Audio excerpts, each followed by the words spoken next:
Good evening, wrestling fans. You already know who it is. It is your big homie, the Super Destroyer, the professional wrestling machine, Big Stan Harris, coming at you.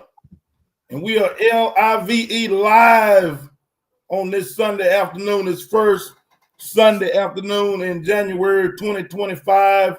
With that said, I hope everybody had a very good New Year. And I hope everybody had a very Merry Christmas.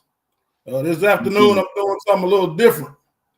As you can see, I got my man right here with me, my homie from the long way, none other than Mr. G. Dizzy, Gary Davis. On, people? Oh, yeah. And as we've let everybody know ahead of time, we're getting ready to discuss Monday Night Raw on Netflix. It's going to be jumping off and jumping out tomorrow afternoon at 7 o'clock Central Time, 8 o'clock Eastern Time on Netflix. And for those that don't know, this is a very monumental, game-changing moment for wrestling history and WWE history altogether. And with that said, we're going to go ahead and jump into a little bit of detail on Monday Night Raw. As everybody that's been wrestling fans for a while, you should know that Monday Night Raw started in the early 90s. What was it like, 92, 93, Gary? 92. Okay. Because I know the first Raw aired when I was like 10. So, yeah. Yeah, I knew it was somewhere up in there, but you know, man, I'm kind of getting on up there now, man. So a lot of things. I just gave away my age. Hey, man, we got to get there at some point. But yeah, man, Monday Night Raw has a very long lineage of being episodic. It's been an episodic TV series for USA Network for all this time up until tomorrow. So again, you know, this is a very game-changing situation for WWE, in which everybody that watches WWE and keeps up with it knows Triple H, Paul Levesque has taken over WWE as of the last year and a half. I give him 2 solid years. 2 solid? I'll say 2 solid. It's a little, okay. Give or take. Yeah, I know it's been up in there somewhere, man. You know, since he was handed emergency powers for obvious reasons. Everybody pretty much knows the situation by now. With the WWE original CEO and the creator Vince McMahon, and we're not going to get into that. You know, that's not why we're here. You know what I'm saying? Sir. But that's the whole regime. Right. You know, before we get started, man, I want to make sure I give a big up and a big shout out to everybody that's joining us tonight. You know, we appreciate everybody taking their time to get with us. I'm going to be checking the comments. I'm looking over here at YouTube right now. I see my man Marcos, a.k.a. M3 Reviews, is in the house. My brother Marcos, what up and what's happening?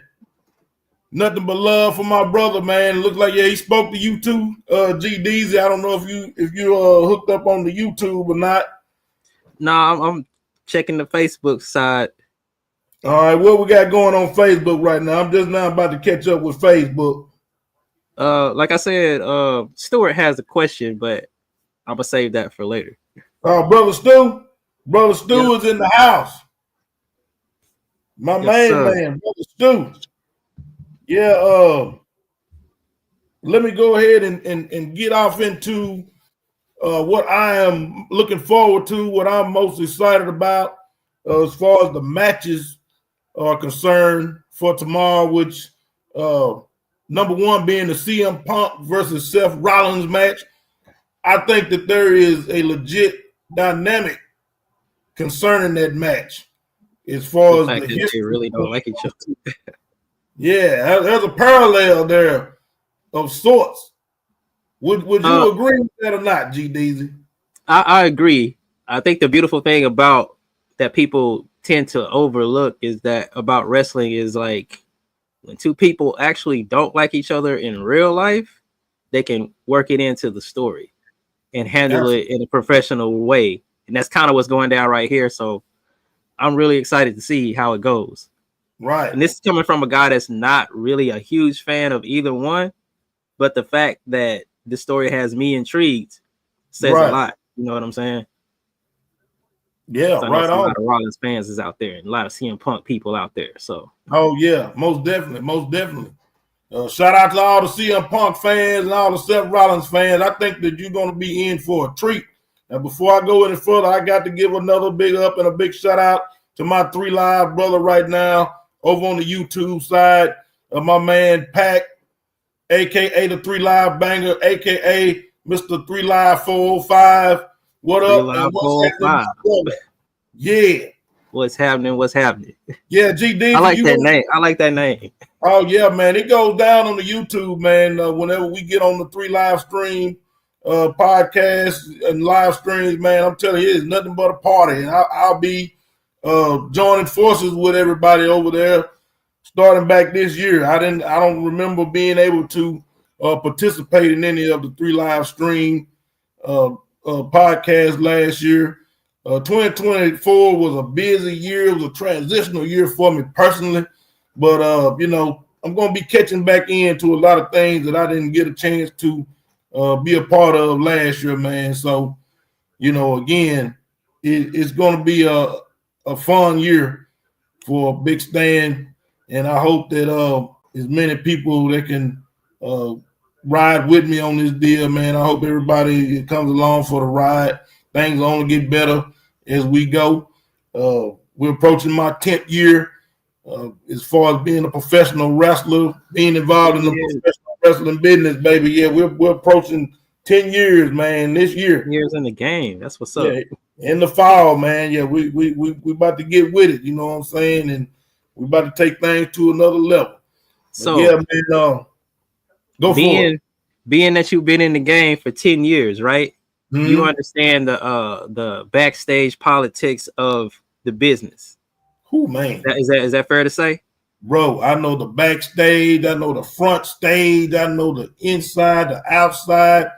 Brother, when I tell you I have taken the entire 10 years to learn the business, learn as much for what it is as I can so that I can be able to navigate. You know what I'm saying? So I can be able to navigate and survive, Yep.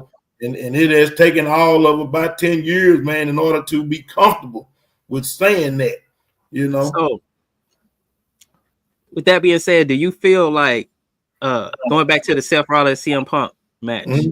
Do you feel Seth Rollins is justified in his feelings towards CM Punk? Because here's a guy, Seth Rollins, who put in the work, carried the company on his back, all that, and then here comes CM Punk, who's been said to be a locker room cancer, difficult to work with, and everything under the sun, comes in and he's, main event. How does that make you feel? You know what I'm saying? Yeah, that's not a good feeling at all. I do feel like Seth Rollins is definitely legit in his feelings, man. Like, I think that he really is intentional on bringing the fans and the viewers into full awareness of everything that is detrimental about CM Punk's return to WWE. Like, for the ones that are just glad to see him because they're CM Punk fans and they're glad to see him back in WWE, I get that, But for the ones that was there, no matter what, like Seth Rollins and a lot of the rest of them that's been there that hasn't, tried to jump ship and go to AEW or TNA or wherever, Right. Those that stayed loyal.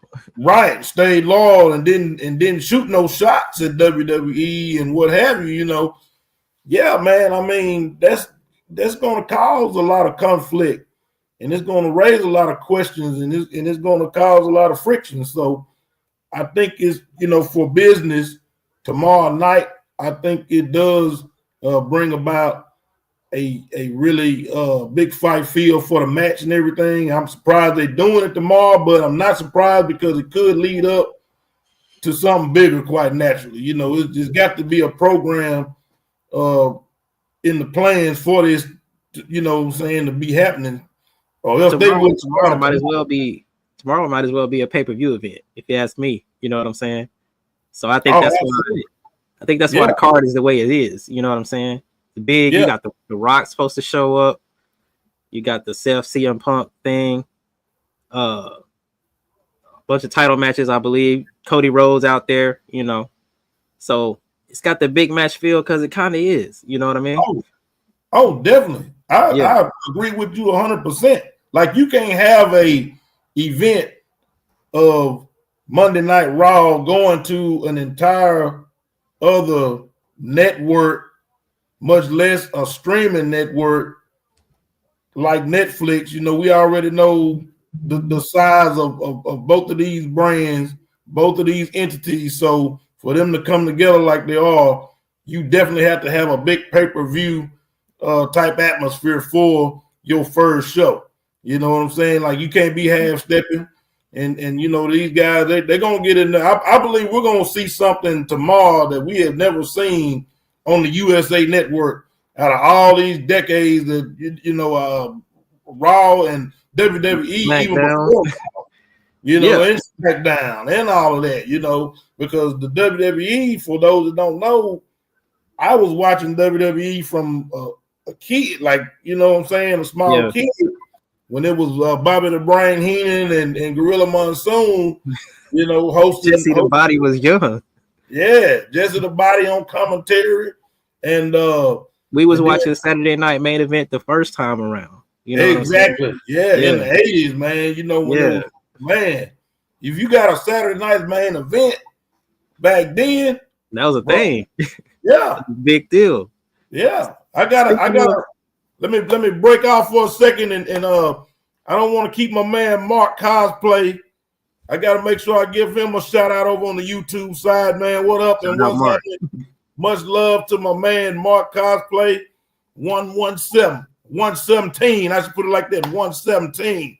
Yes, Mr. sir. Mark Cosplay, man, another one of my, man, when I say diehard Big Stand supporters, man, he's always tapping in. He's always showing love, man. I got to make sure that I give a shout out to him and his family right now. And then Pac, the 3 Live Banger, he had a comment that I want to highlight. He said that sometimes the squeaky wheel gets the most grease. That's absolutely right. Yes, Pac, sir. That's how it is, man. Like, it can be a dirty game, you know, when it comes down to it. And you know, when you got money on the line, you know, like what's gonna be on the line tomorrow, man. You know, it's stuff to get real crazy. So high stakes involved. High stakes. Oh, Stewart, I almost forgot about him. Since we talking about the Netflix transition, he was like, I don't know why they didn't just keep the WWE Network and leave it all on one platform, because Netflix is like $30, Peacock is $10, and you still need cable to watch SmackDown. So you got Raw on Netflix, you got SmackDown on USA, and the pay-per-views on Peacock.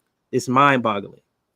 Well, Stuart, the reason that they got rid of the WWE Network is because it wasn't making profit.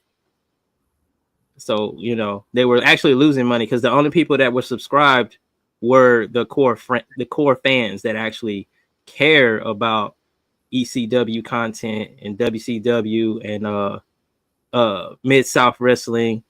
The casuals weren't subscribing to it, so they weren't making. They were actually losing money. So to distribute it to these different entities for millions upon millions of dollars is why they did it. You know what I'm saying? Kind of like Disney buying everything. You know what I'm saying? Or HBO distributing their properties, or how Sega distributes their licenses to the other systems, Xbox and PlayStation and all of that. It's the same thing. They're just trying to make that money back that they lost. That's why. Otherwise, I agree with you, because I had the network and I loved it, but I was watching the old WCW stuff from the 90s and ECW, but I know a lot of people who like wasn't, you know what I'm saying? So, and even I know some hardcore fans that wasn't watching the extra content. So they were only got it for the pay-per-view. And so it wouldn't be $40, it would just be 10. So, I mean, sometimes you got to cut your losses, and in the long run, they'll be okay. In the long run, they may even bring it back. Who knows? But we have to wait and see. But that was shout out to Stuart for the good question, the deep question, actually. And yeah, I'm checking something out here, man. I'm not able to see any comments from Facebook. I don't know what's going on the Facebook side, but we got Al Henderson, none other than the SPW promoter himself. My main man, Big Al Henderson, has just hit the chat. He's Okay. over on Shout out to YouTube. Big Al, can you tell me if did you try to get on through Facebook or not? Because we're not getting any type of chat interaction through Facebook. Yeah, not much going on over there. Yeah, there's not a lot going on Facebook right now. And I just want to make sure that I don't want to, one time me and Al actually did a live stream, a podcast. We did a full show. Nice. And we didn't get no chat interaction whatsoever. And we was wondering, like, what the hell is going on? And well, come to find out, it was something with the settings, man. Yeah. So I'm just hoping. Gotta get back on subject. Go ahead. Significance in the women's division. We have Chelsea Green, new U.S. women's champion. How you feel about that? I love it. Me too. I think she's great. A lot of people don't like Chelsea Green, but I think she's amazing. She's not the best worker in the ring. She's actually pretty terrible, but that's part of her appeal. You know what I'm saying?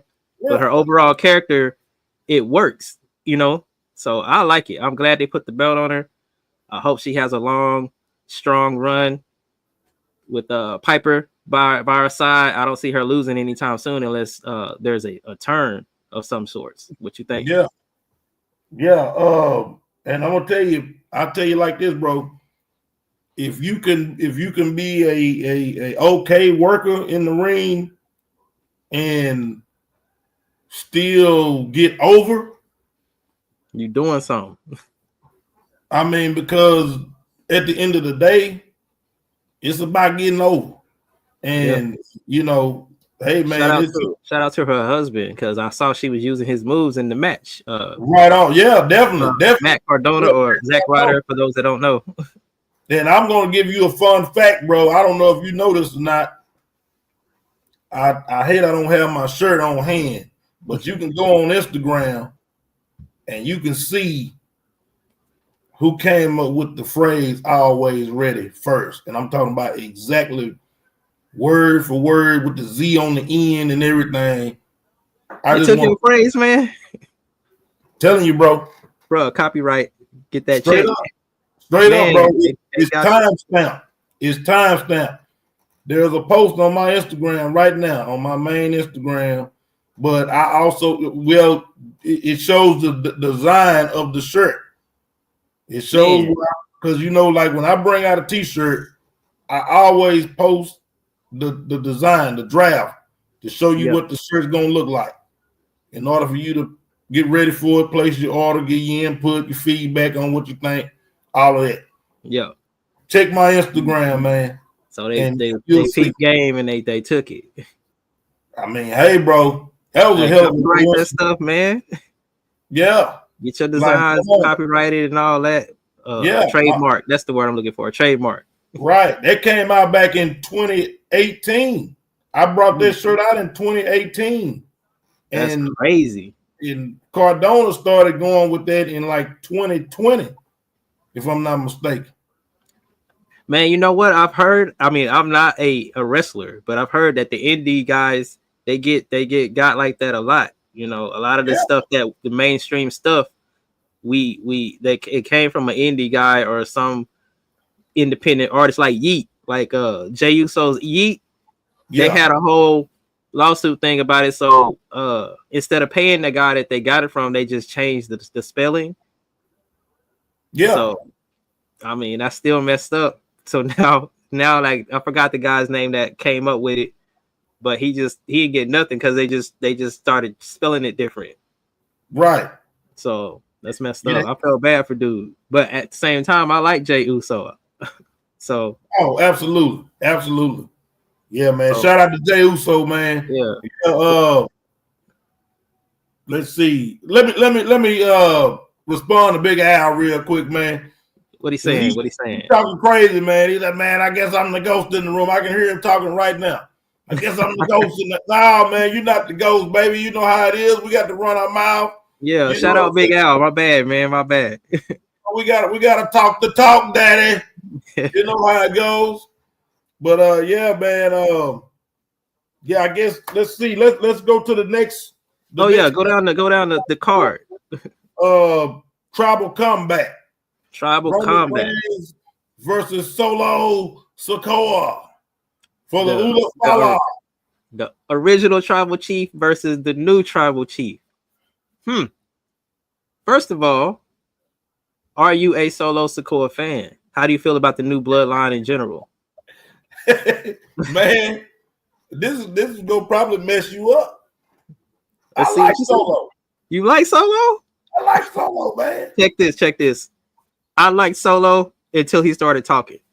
I liked him when he was the silent killer. You know what I'm saying?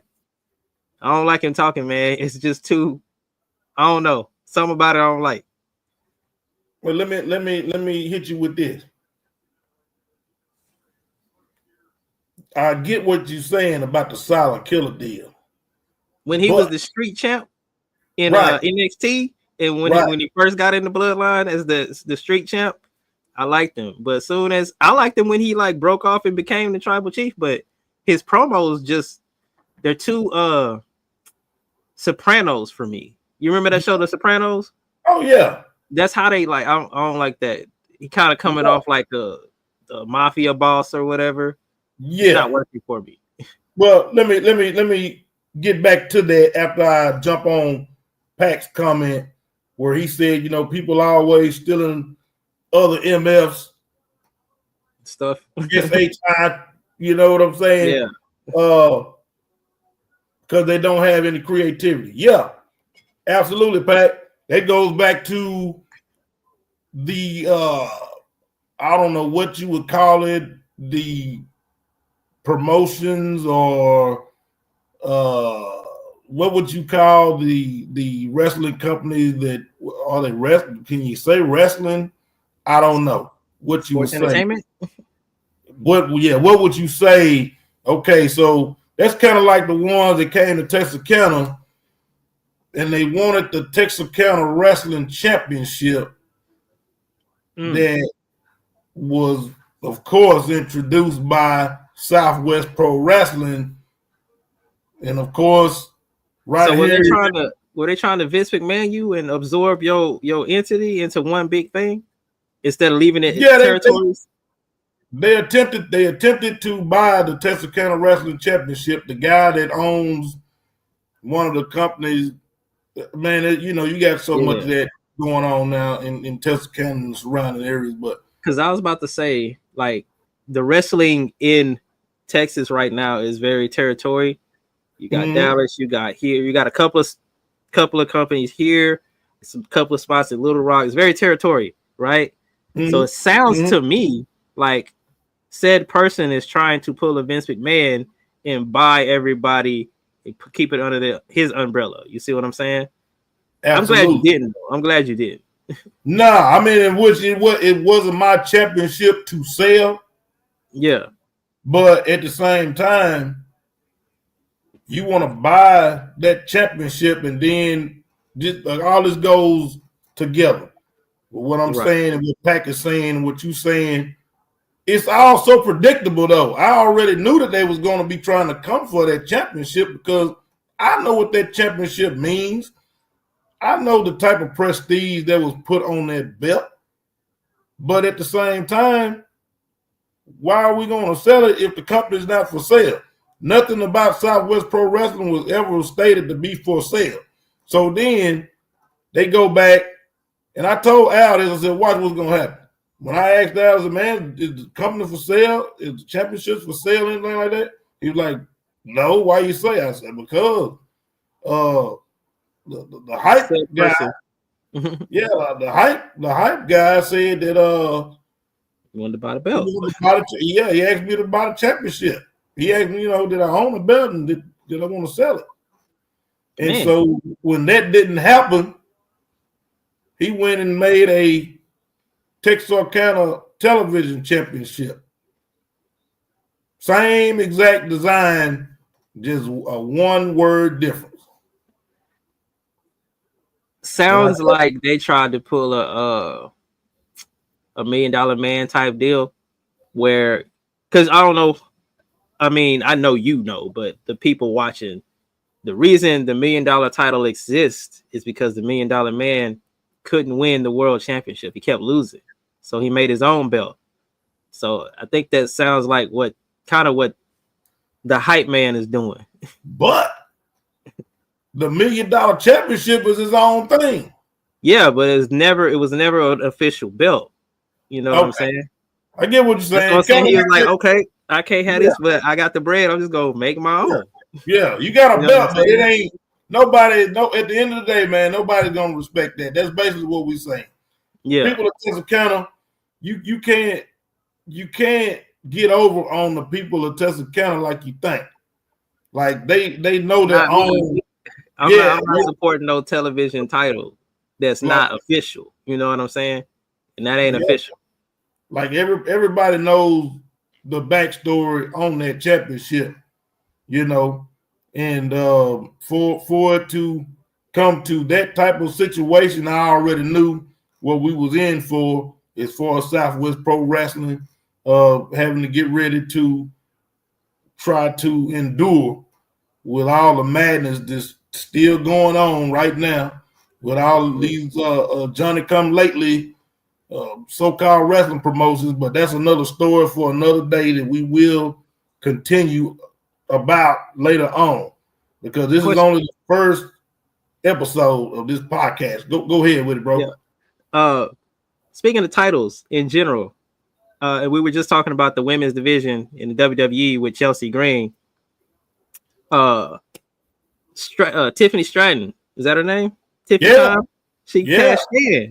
Yeah. It won the belt. How do you feel about that? It took her almost a year. Shout out to Tiffany Stratton, because I was keeping up with her on NXT. Yeah. And that best moonsault ever is the truth. Hey, it's Jacob Fatu's is pretty good too. Okay, yeah. That goes back to what we was talking about with the bloodline. Yeah. Solo's character. He had to switch up due to Jacob Fatu is my thoughts on that. Yeah. Because you got the two, you know what I'm saying? Jacob Fatu is the enforcer, so he couldn't be the enforcer no more. Yeah. So he was kind of forced into the role. I mean, but you can't be the tribal chief and not be able to get on the mic and talk your shit. You know what I'm saying? Okay. Do you feel which bloodline do you think is better? Romans or Solos? Man,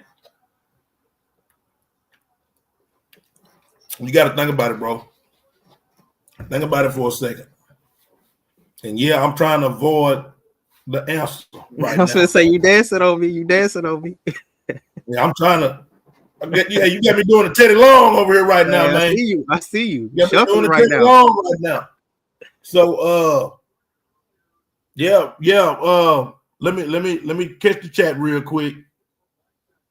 Right on, Pat. Man, we appreciate you, my brother. We appreciate you for all the years of loyalty and support to SPW, man. And we're just as loyal and supportive of everything that y'all do over on the 3 Live stream. With my man and with my man Marcos M3 Reviews. He's always talking toys, talking shit. Late nights on the weekend live on YouTube, man. I'm telling you, if you're into action figure collecting and stuff like that, man, I'm telling you, that is the place to be. but it's real grown folks action partying going on over there. So be ready to have a real good time, when you lock in with them cats, man. But and then Marcos was saying that everyone he knows in the wrestling world is happy that Tiffany got the win. Yeah, Marcos, but I am too. I was ecstatic. Yeah, there was some people that was upset about it, but I guess you gotta have some that's upset, some that's happy, Hey, you can't please everybody. Yeah, you're gonna have to have some people that's upset, I think that she's deserving of the push that she's about to get. She's put in the work, great character, and a great wrestler. She's a great worker in the ring. So I mean, give that woman some, give her some shine. I did. Here's the thing that made me like her. Her booking was terrible as a sidekick of Nia Jax. That was when it first happened. I was like, man, they just killed her career. But she made it work and she made it interesting. You know what I'm saying? She made us tune in to be invested in this situation. And then when she won the Money in the Bank and they started teasing, that she might cash in on Nia or Liv, it became even more intriguing. You know what I mean? Right. And she played it to a T, even though I felt like it kind of drug out a bit too long as far as her cashing in. But the way it went down, I was like, the payoff was so amazing. So it worked out. And shout out to her for being patient and doing it the right way. So, and the execution, because I was like, when she hit Naomi with the case, I was like, oh well, so much for that. I thought she was for the turn on her. She swerved everyone twice. That's what made it great. She came out and was like, oh, she finna cash in. Then she didn't, and then she did. You know what I'm saying? So it was dope. I liked it. It really messed me up because I was like, wait a minute, what's she doing? I'm like, what is going on? She threw the ref over the railing, I'm like, what the hell is going on? Yeah. But hey, then again, and she was smart. She was like, yo, Bianca right there, you should get her. So Nia go over there, beat up Bianca Belair, throw her out the ring or whatever. Bianca ends up doing her move to her, and then Tiffy beat up Pixie. Yeah. And then got rid of Bianca and cashed in. It was perfect. You know what I'm saying? Wasn't nobody to interfere. And that's the thing, like if it makes sense, that's what you got to keep in mind, man. When you want something to go over successfully with wrestling, man, that's like, to me, that's the number one thing, man. Like, if you do something that makes sense, I don't care, like if it's something outside of the box or something new or whatever, as long as you make it make sense. It's all about execution as well. Yeah. Like that's the most important thing. Stop dancing on my question. Which bloodline you like better? Man, I gotta go. I gotta go with the OG. I gotta go with the OG because they're more seasoned as a unit. Now, of course, Solo and his crew, a lot of those guys, they got their time in the business and everything. Yeah. But as a unit, as a crew, I feel like the OG bloodline is the better bloodline because of that alone, because they have had that time together, right, to where they know each other, they can get in the ring and they can work together like a cohesive unit and execute everything to a T at the end of the day, and that's with Sami Zayn included. It's just you got that experience. Yeah, you got that experience factor, man. Shout out to Sami Uso, the Usos, the OTC Roman Reigns in the original bloodline, but also shout out to Solo, man, and the new bloodline, because he got some soldiers over there too, man. Hey, he got the Gorillas of Destiny over there, Chama and Tonga. Yeah. He got Jacob Fatu, who is a monster, and I think he is the longest reigning MLW champion. You know what I'm saying? Before he dropped the title to come to WWE. So I mean, he got some work over there, Yeah, rightfully so. He's the longest reigning MLW champion, for a reason. And I think that Solo, man, he got a bright future ahead of him, man. He's very talented. Yeah, And he I think good. He's good. Can't yeah, hate that. yeah, for So real. Tribal Combat, does some of these rumored names show up like Zilla Fatu or someone like that? That name's been floating around a lot. I'm So I'm hoping Zilla will show up, but if I'm whose going, side he don't know? whose side Zilla gonna be Because on? I mean, Zilla Fatu was Jacob's tag team partner on the Indies, but he been bigging up the Usos on Twitter and stuff. Like he been giving them props and shouting them out. So whose side he gonna be on? His partner, or It's his gonna be interesting. Yeah, it's gonna be interesting to see how that's gonna play out because, like you say, it's kind of like a deal where I'm trying to remember what storyline was this from back in the day. If you think about it, it's actually something like this that's happened back in the day where you didn't know which side a person, whichever. gonna take. Kind of like let me think. Could we Kind of use like Could we use Sting? I was gonna say like Sting, kind of when he was, is he WCW, is he NWO type deal, Yeah.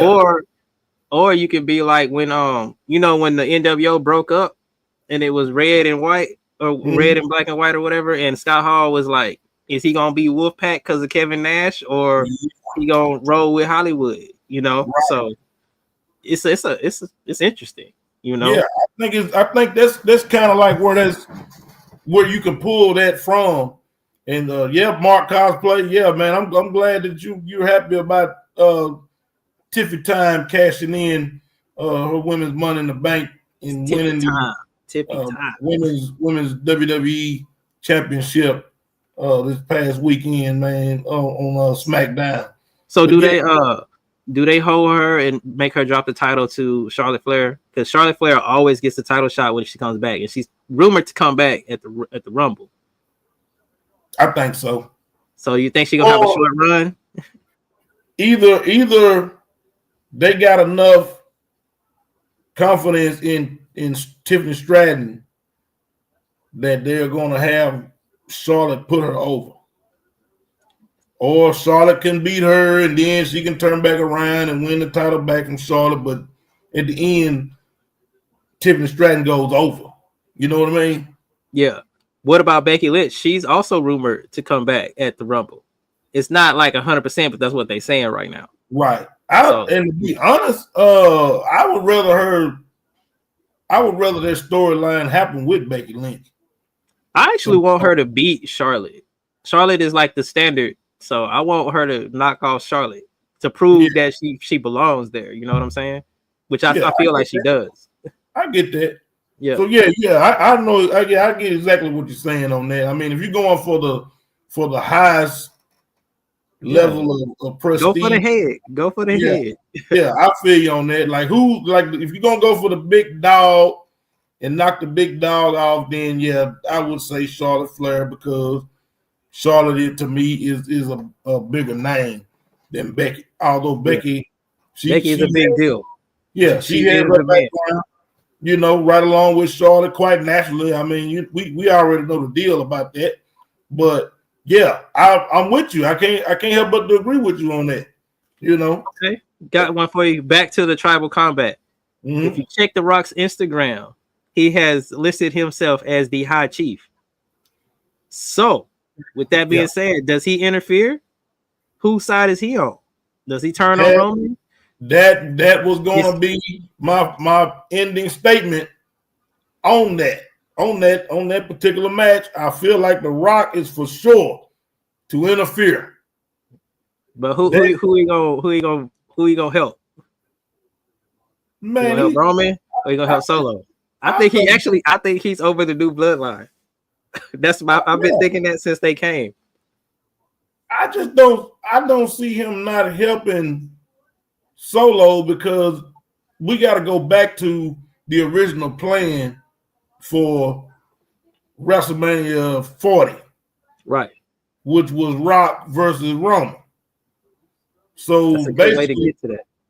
Yeah, basically this just pretty much gets back on course with the original plan. You know what I mean? Do you really want to see that match though? At this point, it's been 3 years since they've been trying to do it, going on 4. I really don't, but I know for them, let me go back. They're gonna make it to where we'll be okay with it. But if we're just going off what us as fans and spectators, are we just really hungry for that now? No. But I think they'll make it worthwhile, you know what I'm saying, because of who it is, you know, and what's at stake. Gotcha. Interesting. Mm-hmm. Where do you go after the Bloodline story is over? Like, I thought it was over the first time, but then they came with this original Tribal Chief stuff. So, nah, man, I knew just from what I had read on a lot of the dirt sheets and a lot of the rumor mills and things like that. I knew that the what as they call it, the Bloodline Civil War. I knew that it was going to be a long-standing situation because of it could be like one of those forever stories. Kind of like Raven and Tommy Dreamer was.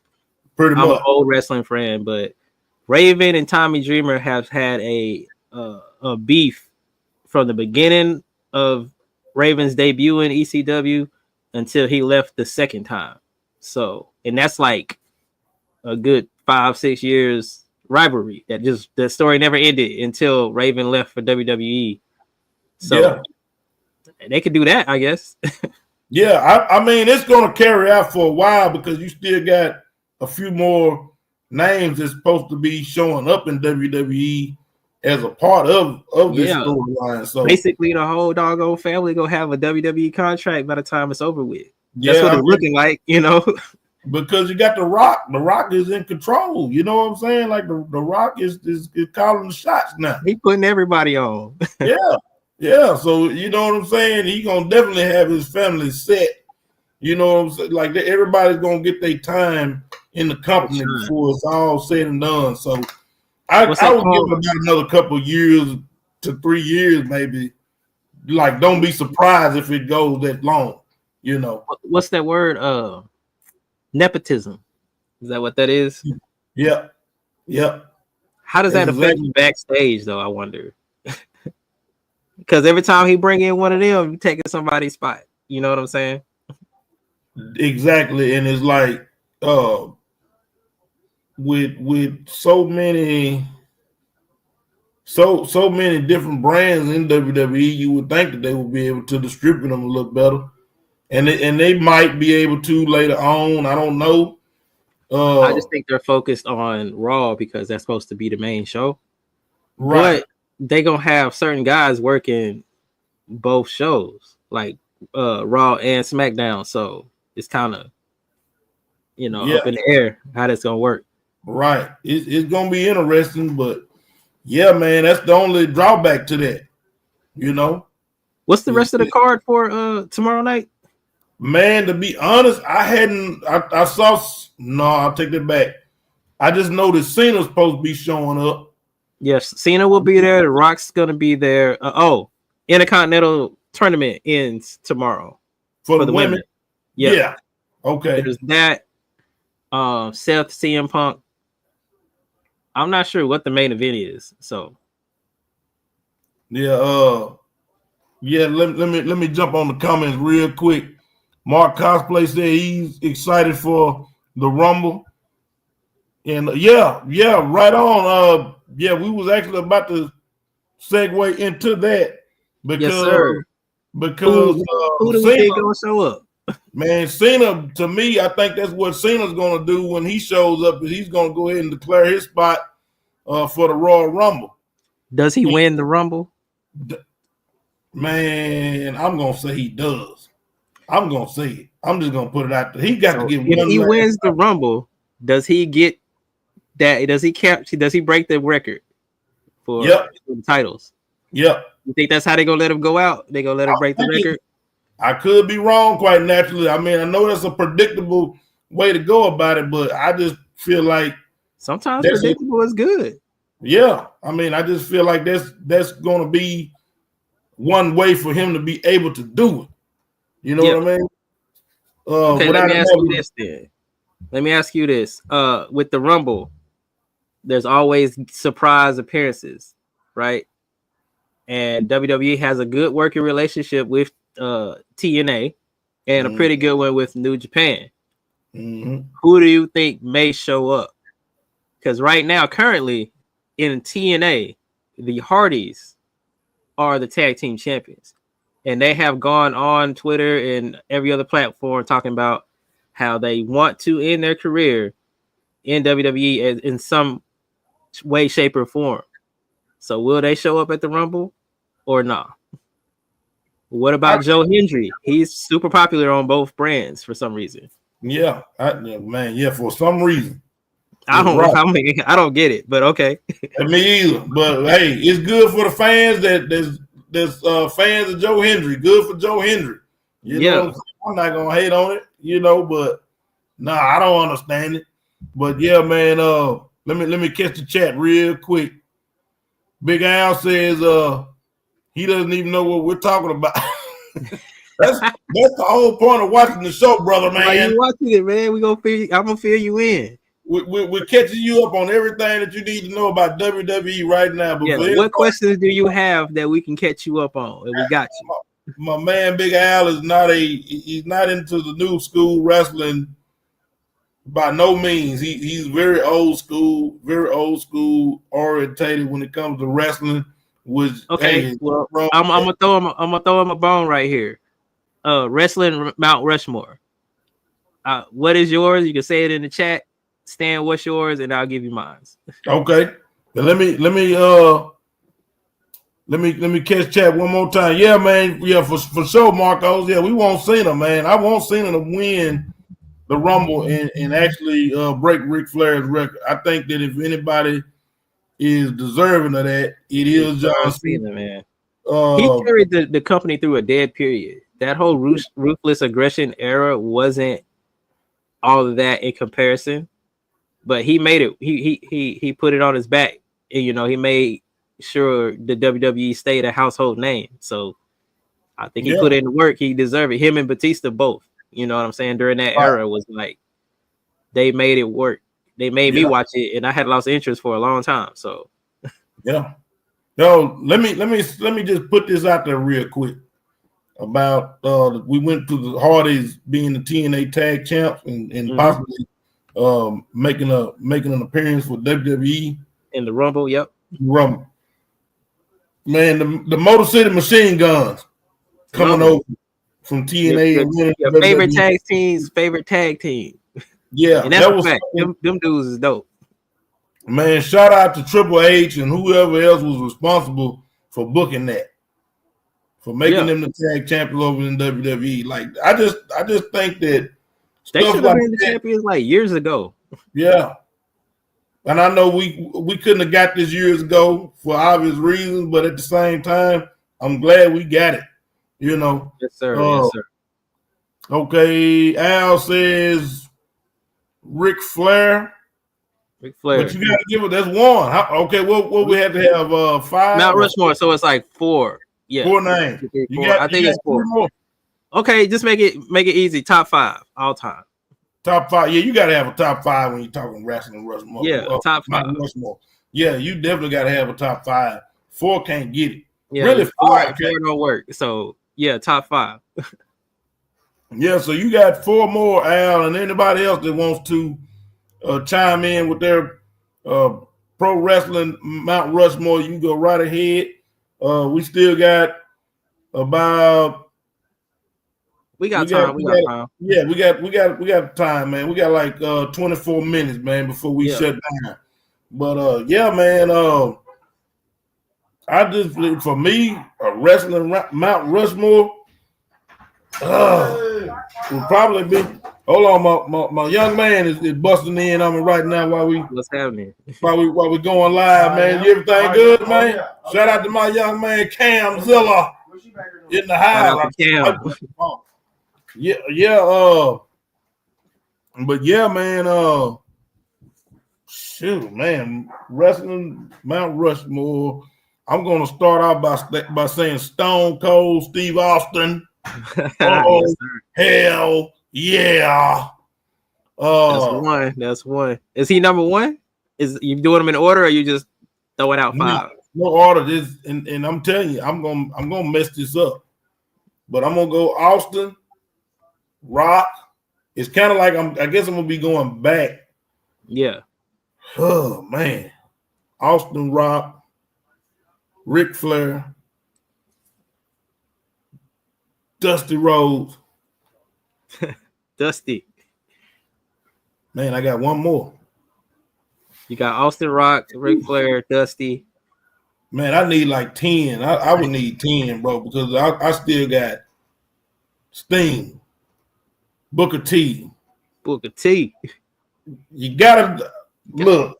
Taker. All you know, everything that happened aside, Hogan,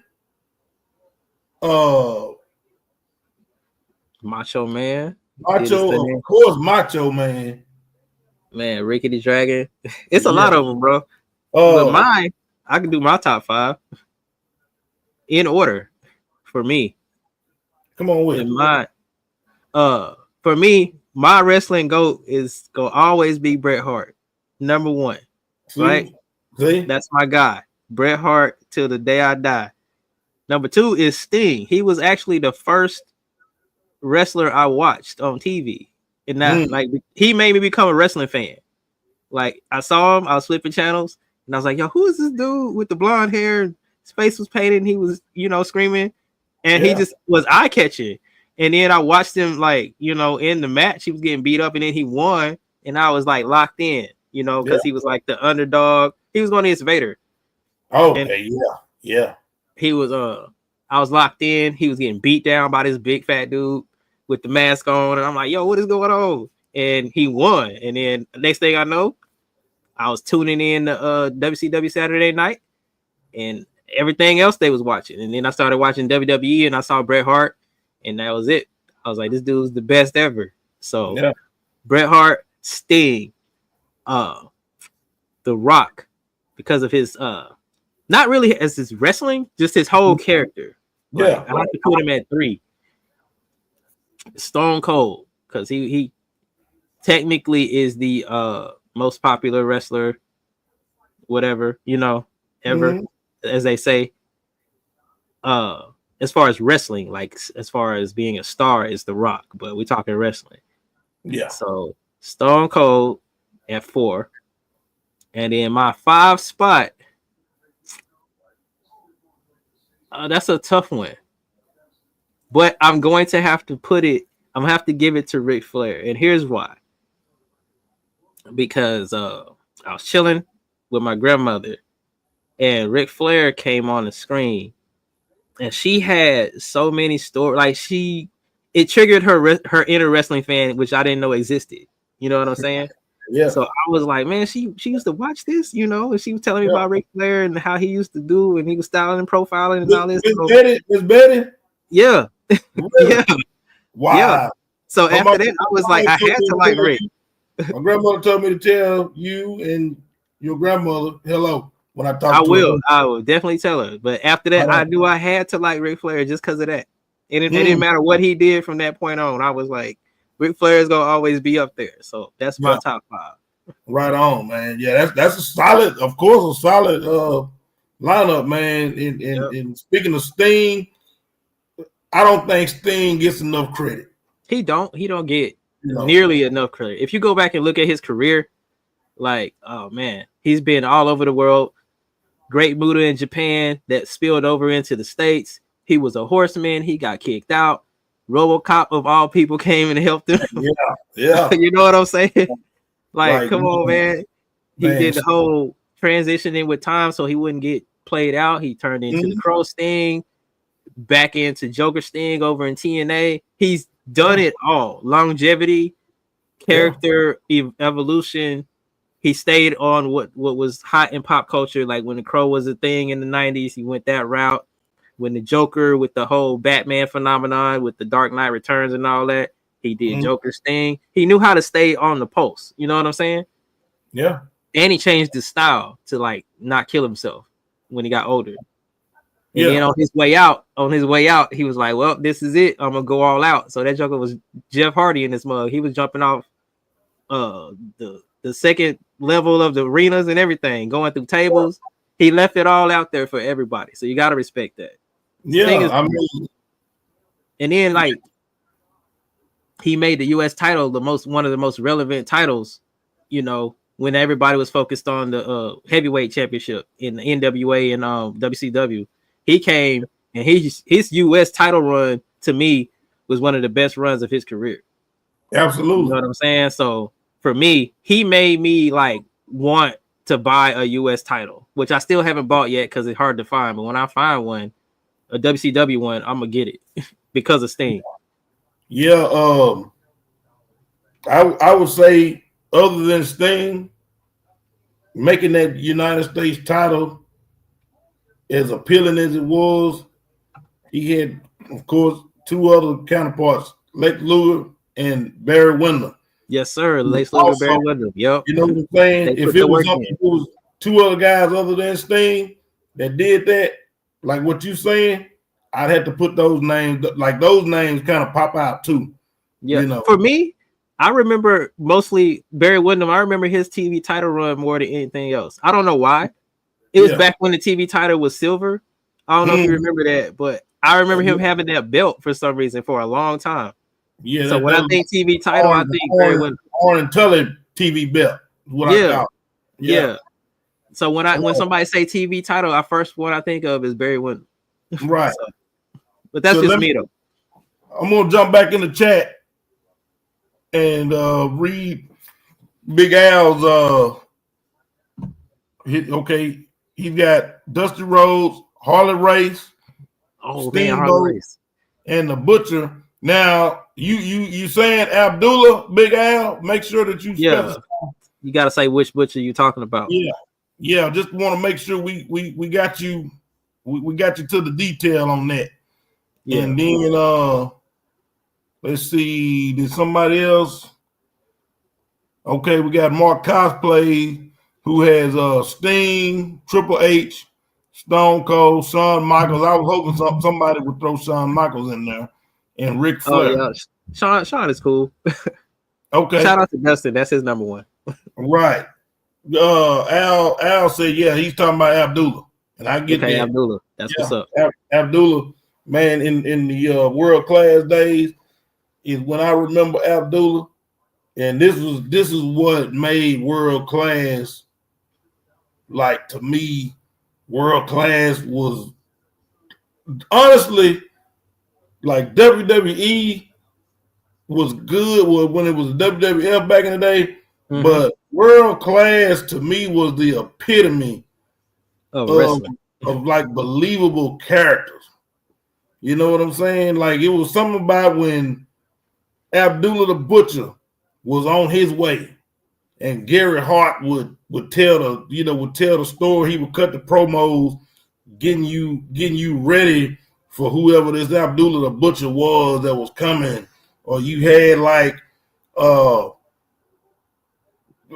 was his name? It was a Asian wrestler. I want to say his name was PY Chuhai or something like that. Tojo Yamamoto was the manager for him, but they would cut these promos, kind of getting you intrigued about it. You know what I'm saying, and getting you drawn in and creating all of this, mystique around these characters before you ever even seen them. And then they would have a lot of time they would probably have like the towel over their head.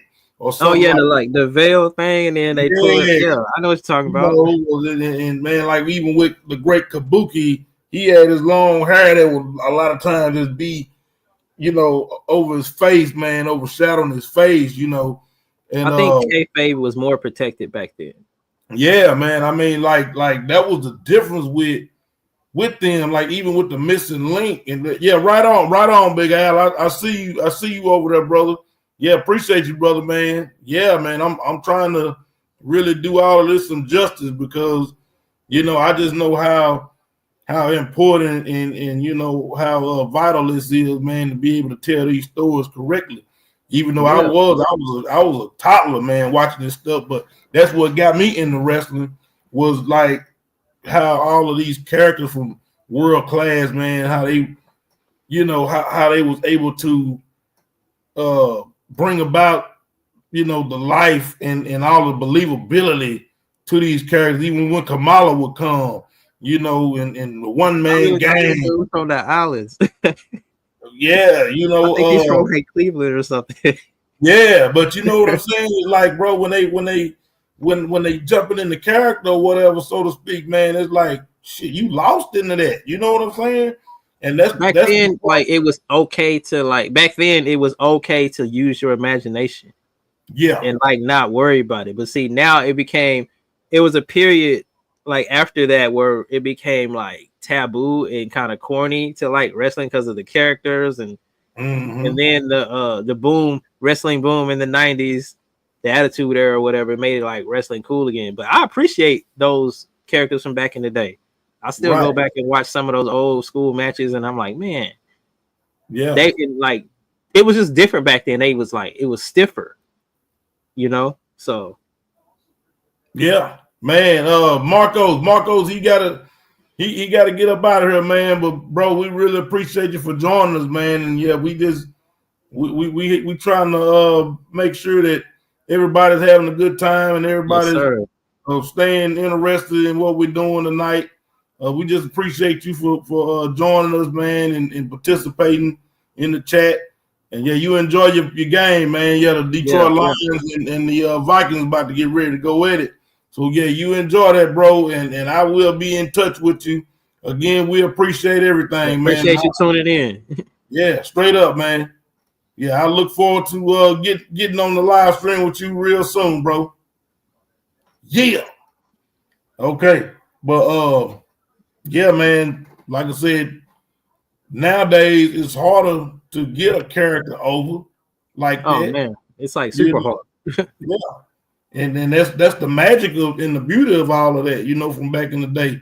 Even now that we know the inner workings of all of that, man, it's like you still get captivated by the idea and the execution of how they was able to pull all this stuff off. That's what makes them great. That's why you invest in it. Like Chelsea Green, like I said earlier, she's not the best in the ring, but her character, you know what I'm saying?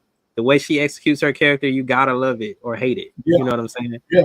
Either way it goes, if you can't stand her or you love her, you invest it. You know what I'm saying? Because I don't like people, man. They don't like not to use myself as an example or pat myself on the back and nothing like that, but it's like that's the thing that I prefer to hear people say is, or to get that feedback, like people talking to me about a match, know, and the only thing they're doing is they into the match, like they forget all about, It's my homeboy right here. They talking about the character. Yeah. You know what I mean? Man, I just think that's so important. Like for people to get lost, if they're not getting lost in what you're doing, you know what I'm saying, then you're not doing it right.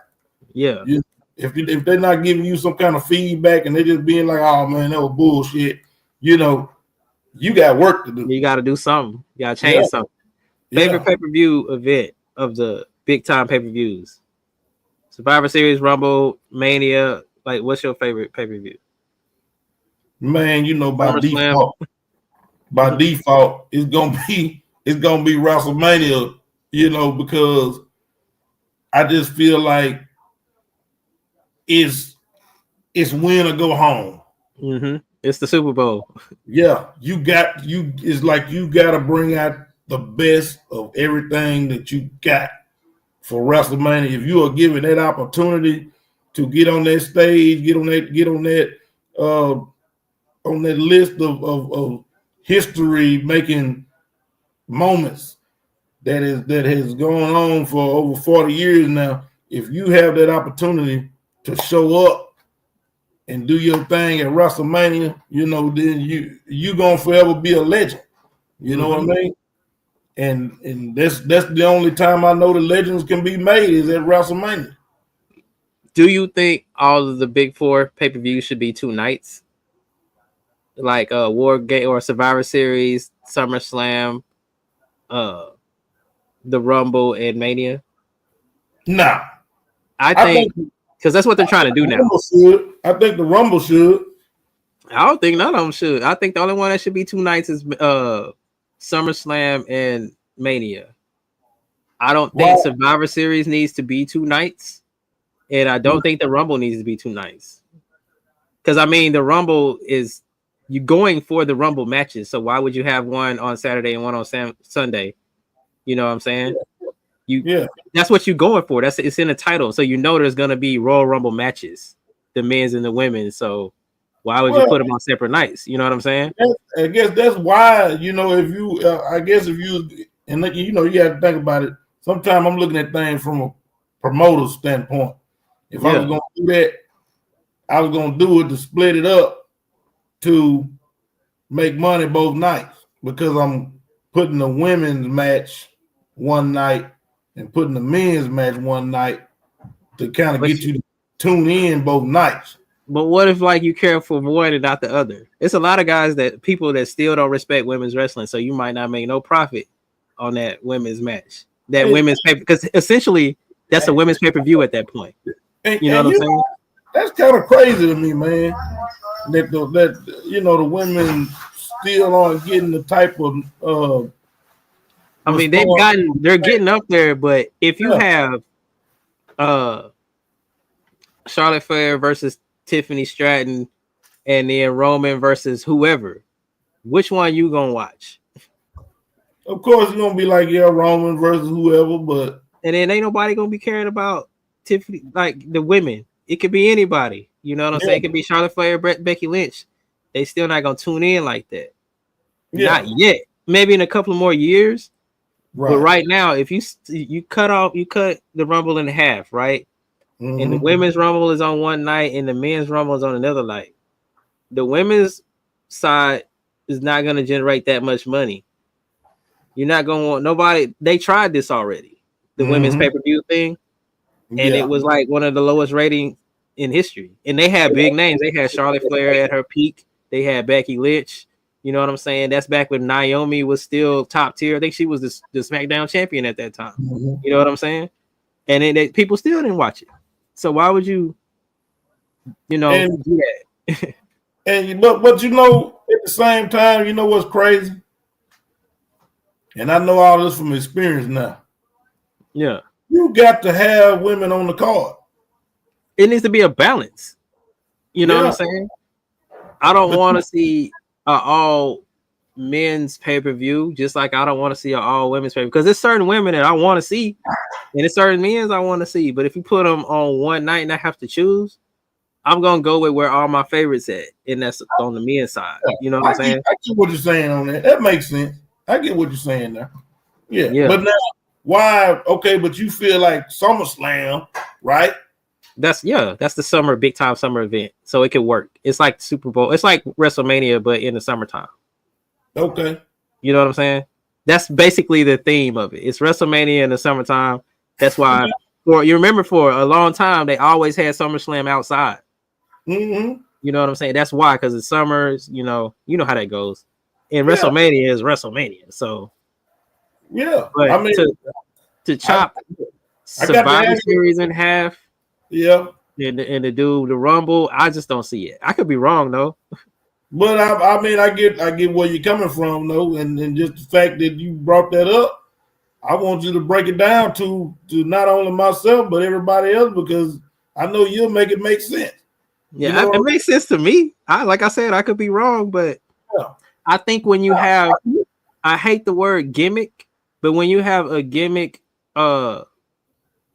match like the Royal Rumble, right? So you already know when you buy this ticket, you're mainly going to see you are buying this ticket to see Royal Rumble matches, right? Yeah. So I'm not trying to I don't see the point in separating them. Just have that be one thing. You know what I'm saying? Mm-hmm. But WrestleMania, I went to WrestleMania a couple of years ago when they was in Dallas. Yeah.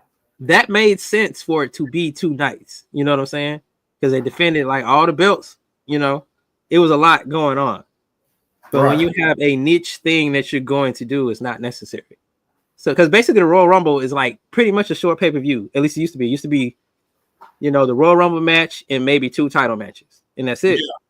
The 2 main titles, like the men's title and the women's title. And then when they separated the brands, it became, you know, 3 or 4 matches, because the tag matches was always on the pre-show. You know what I'm saying? So with the Rumble, you could watch the pre-show, get your tag match. You open the show with the women's Rumble or the whichever Rumble, which is probably going to be the women's, because the men is usually the main event.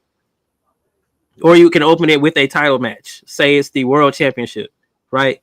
Women's Rumble, women's title match, men's title match, men's Rumble. That's it.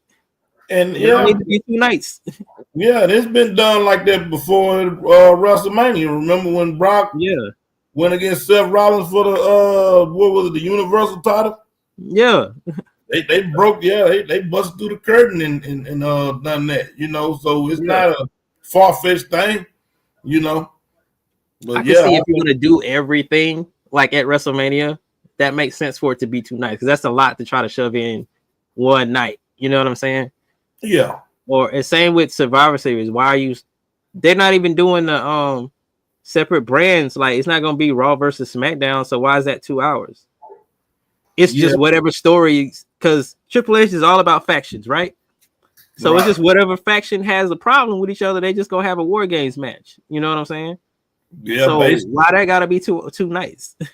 Yeah, I mean, especially nowadays, you know, I'm really tripping off the fact that they still incorporating War Games with Survivor Series. Basically, they made it a thing. Hey, do you think they should go back to the old format of Survivor Series where it was teams, like, you know, elimination tag team?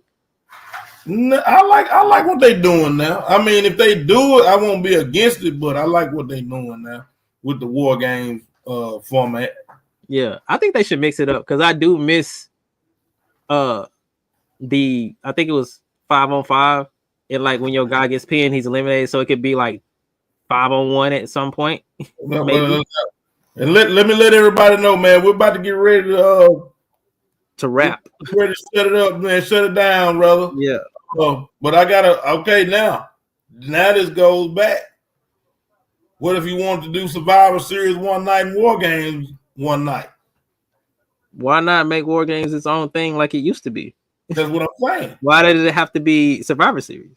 But that's what I'm saying. Go back to we doing 2 nights on Survivor Series, or if you just have Survivor Series be Survivor Series and then have War Games be its own thing in like March, like it used to be. Okay, you know what I'm saying? But still not back to back. Yeah, I think the thing about gimmick matches is they shouldn't only be done when it's necessary. Mm-hmm. Like a ladder match is necessary between Cody and Kevin Owens, because they got trying to decide who the real champion is. I think a War Games match should be done like in the Bloodline situation. It made sense. You know what I'm saying? Mm-hmm. Or what else? The Money in the Bank. You know, it's a situation there. But to just be doing it just to be doing it, it doesn't make sense to me. You know what I mean? Big Al, man, we appreciate you for joining us, man. Yeah, you have a great night yourself. Yeah, we're about to get ready to shut it down here in just a few minutes. Yeah, but I'm just glad that everybody that joined in with us, man. Glad y'all stuck with us. Yeah, we're about to get ready to shut it off here in just a few minutes. You know, we just want to make sure that this is a good stopping point, and that could be the subject of the next episode: pay-per-views and the formats. Should they stay the same or should they change? Yeah, I'm down with it, man. Yeah, we're gonna have to definitely jot down some notes, for some future episodes, because this will not be the last episode by no means of the Ultimate Wrestling Fans podcast.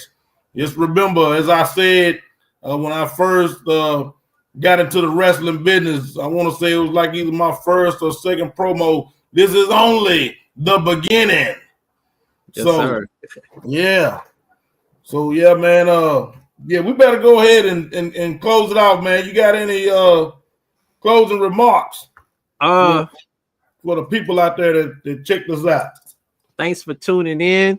I love wrestling and talking about it. I can talk about it for days, months, hours, years at a time. So, and that's pretty much it. Thinking of bringing back my own pod. Honestly speaking, I'm gonna have Stan on there at some point when I decide to revive it.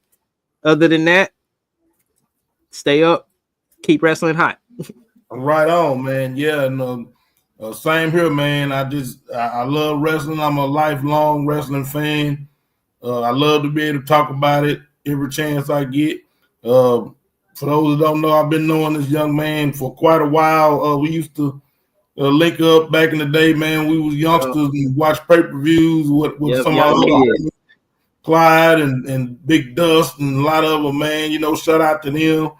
And hopefully they'll pop up on one of these episodes. Right on. Like, we got a lot of stories to tell, man, and we just got a lot of input when it comes to wrestling. But, you know, to the 3 Live Banger and my man Mark Cosplay that stuck with us all the way to the end, man. I appreciate you guys, man. And I'm glad you enjoyed the show. And it'll only get better with time, man. I'm having to shake the rust off, man. I have not probably done a live stream in a year or so. So I'm trying to, you know, make sure that everything is on the up and up.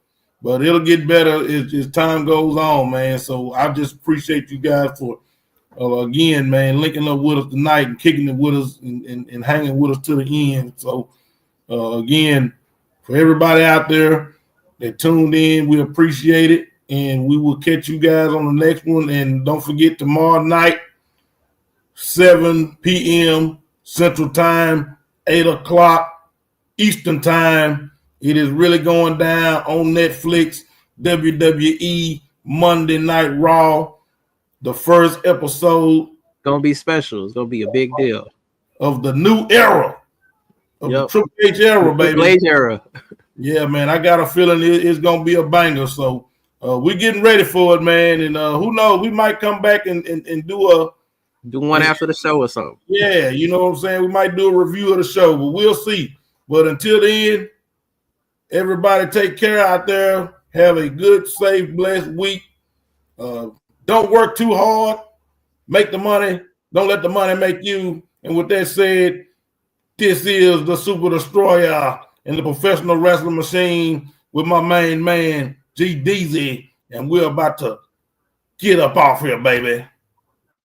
Peace. Yeah.